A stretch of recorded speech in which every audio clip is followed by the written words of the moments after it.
Hi again. So we're going to go over spreadsheet number 3. It's a little bit trickier than spreadsheet number 2 just because you are referring to what you have done previously to edit the new document. So I want to go over this and show you what you should be doing to get this started, and hopefully it'll fix some of the issues that I've seen. I'm going to share my screen with you again so we can go right to that assignment. Okay, so you should see here using spreadsheet number 3. The worksheet again is right here, and then there are 2 budget spreadsheets. You're going to be working with the first one, so it says modify the student budget spreadsheet. That's this one here, and then you're going to do it twice. So you're going to bring up a new blank spreadsheet for the second part, and that's for the last question. Okay, so let's go here to the spreadsheet worksheet. Again, it's a long list of directions and questions. I like to print this out and follow along and then go to the budget spreadsheet to make my edits.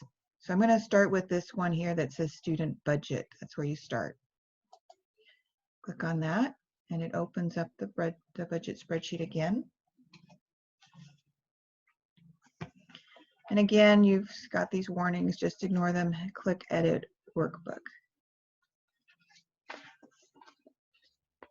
Okay, so the first thing we're going to do in the assignment for number 3, we need to use the assignment that we did for number 2. So pull that up and it will show you what you had spent and what you had remaining over the 2-week period. You can also just look at your answers from number 2. So question 1 says, take the amount of money that remains in your groceries and household budget from the last assignment, from assignment number 2, and enter that in cell C3 right here, C3.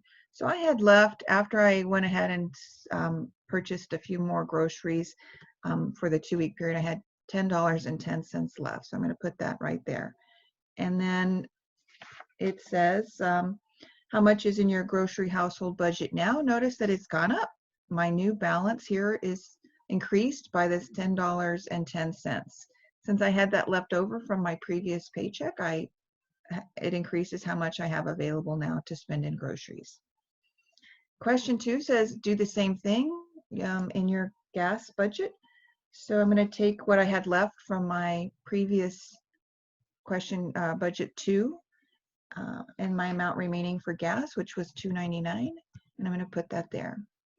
And again, you see that my budget spreadsheet is showing me that my new balance for my gas is a little bit more than it was before. My personal, I didn't have very much left. I spent just about all of it that I was budgeted for, but I have 45 cents left, so I'll put that there. And in my miscellaneous category, after my 2 weeks of spending things, I had that much left. So when you put all these into this deposit or transfer column, it takes what you had from your previous budget, your previous paycheck left over, and you put them in here. You have to do this by hand. And then it tells you what your new balances are in each category. So you might have a little bit more. If you overspent in any of these categories, then you would have a little bit less in your budget for this next pay period. Okay, so that takes care of question 1 and question 2. It says do the same thing with the remaining biweekly income from the previous pay period. So what I had left from my previous pay period after I paid my bills was $251.82. So I'm going to put that here. You will have different amounts. Yours should not be exactly the same as mine. It depends on what your answers were from spreadsheet number 2. So now I've got this much money left to spend. As you can see, it's a bit more than what I normally have. Normally I have 800, and then when this 220, I have about 580. Because I've saved the money that was left over from my previous paycheck, I have a greater amount to work with for this next 2 weeks.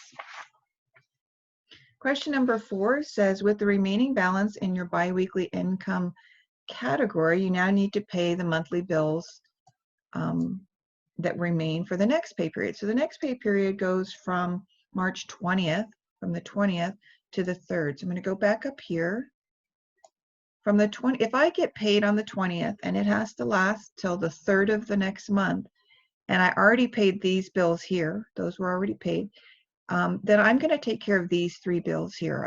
I have enough money to take care of them, so that's what I'm going to do. Question 4 says, what bills should you pay? So I'm going to pay these bills.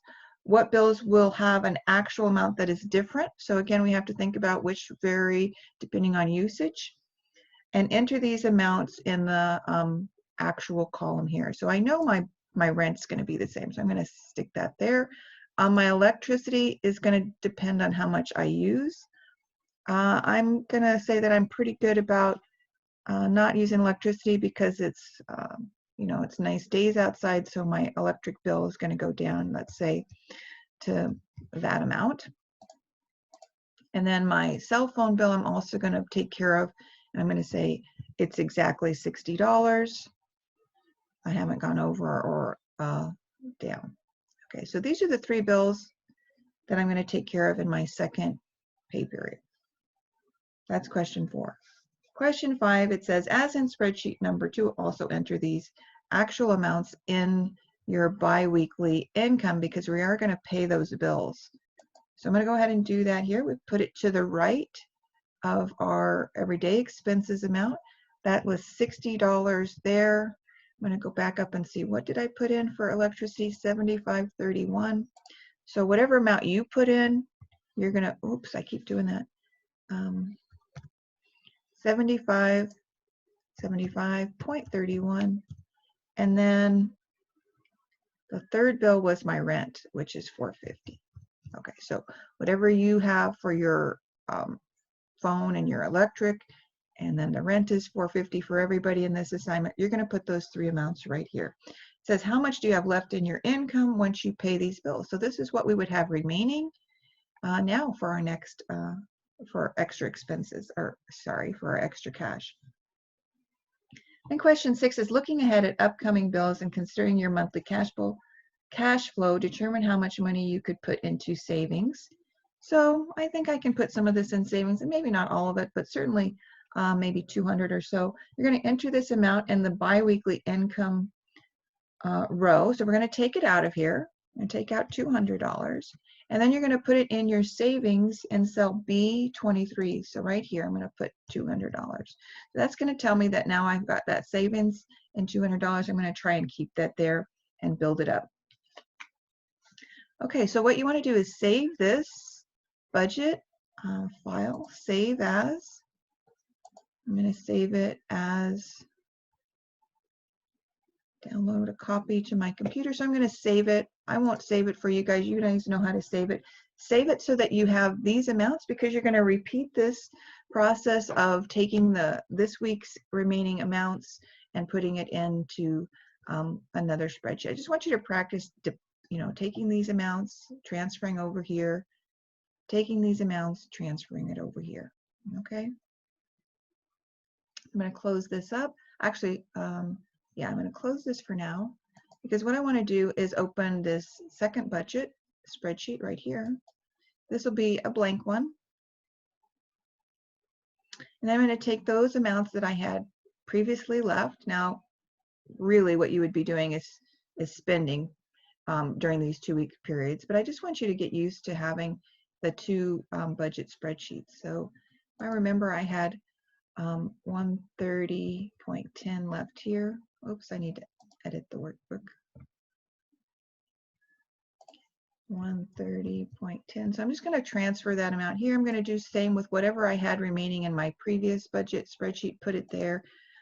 Personal amount, what was it? I had 45 cents left over. So, but that was 40.45. So I'm going to put 40.45 here.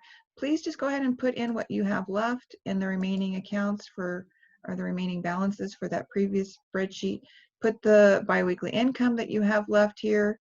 And then that's it. You just have to set it up one more time that you've transferred. You've practiced this transferring of the previous amounts that were left into this column here. Okay, so hopefully that clarifies things. If you still have questions, I can set up a Zoom meeting with you to go through it one-on-one.